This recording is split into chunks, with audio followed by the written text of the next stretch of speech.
A California animal shelter is requiring potential pet adopters to support gun restrictions. And since Shelter Hope Pet Shop is a private nonprofit business, owner Kim Sill says she is well within her rights to ask potential pet adopters all about their views on gun control. But is it legal? Let's explore that question with civil rights attorney Robert Patillo and criminal defense attorney David Bruno. And Robert, it looks like you may have co-counsel tonight. Look, you always got to bring in the ringer when you got a chance. We're missing the face, but we see the paws. So it's a start. Oh, we love it. Okay, so I will ask you then, Robert, let me start with this. Shelter Hope Pet Shop says, we do not support those who believe that the Second Amendment gives them the right to buy assault weapons. If your beliefs are not in line with ours, we will not adopt a pet to you. Robert, it's private business. What do you say?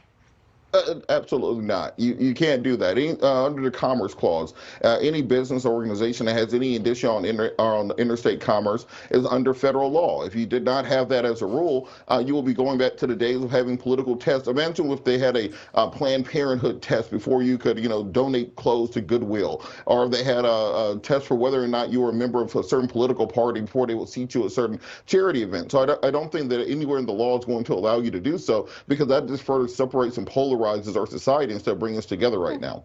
Well, a little bit more, as they will threaten you. They're going to ask you about being an NRA supporter or a member. And if you lie about it, it says, make no mistake, we will sue you for fraud. This is a lot to get a pet. Okay, if you believe that it is our responsibility to protect ourselves in public places and arm yourselves with a gun, do not come to us to adopt a dog. We have a choice of who we work with. Shelter Hope chooses to work with only like-minded humans. David. Yeah, I think it's bad business. I don't believe in the policy whatsoever. I mean, I think their purpose should be putting the animals in good homes where they'll be safe. But when we talk about legally, it is okay, unfortunately, legally. It's not a civil rights violation. The Civil Rights Act of 1964 applies to private businesses, but they can't discriminate based on race, color, gender, or sexual orientation and the protected classes. And the Second Amendment, the right to bear arms, does not fall in that protected class. And that is why, unfortunately, while I disagree, bad business, hopefully the market shakes this company out of the market. It is okay legally.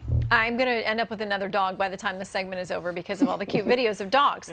Okay, so listen, the owner said that she is fine with wherever this may take her. She did an interview with NBC News, and she said, quite a few donors to her shelter are Republicans, and some of them have threatened to cut off funds if she doesn't remove the "where do you stand on gun control" question that she now requires every potential adoptee to answer during their screening interview. She said these can take an hour. She says, I say fine, keep your money. If I go out of business as a result, I go out of business. Robert.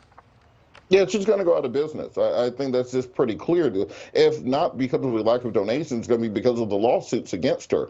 You just simply put cannot discriminate against individuals based upon their political belief system, based upon their political affiliation. We can't have a stratified two-tier economy. Imagine going to Cracker Barrel. You can't eat there just because you vote a certain way, you believe in certain political positions. I don't think that any federal court will uphold this. All right, the NRA spokeswoman Amy Hunter said to NBC News, having this asinine political litmus test comes at the expense of needy and homeless dogs and cats. David, do you think, I mean, she may get support and people who flock to her say, like, good for you for taking this kind of stand. But at the end of the day, she is trying to help animals. Yeah, I would imagine that there will be some on the left come forward and maybe give donations that they wouldn't have otherwise, right? But look, this is the market, and she's ready to go out of business. And like Robert said, it could be possible. So sometimes you might get what you ask for. Yeah, we have a free market society that, figures these things out when people boycott or have, different policies. So, Robert, final word now we're getting a cute look at his face. Any final words from your co-counsel?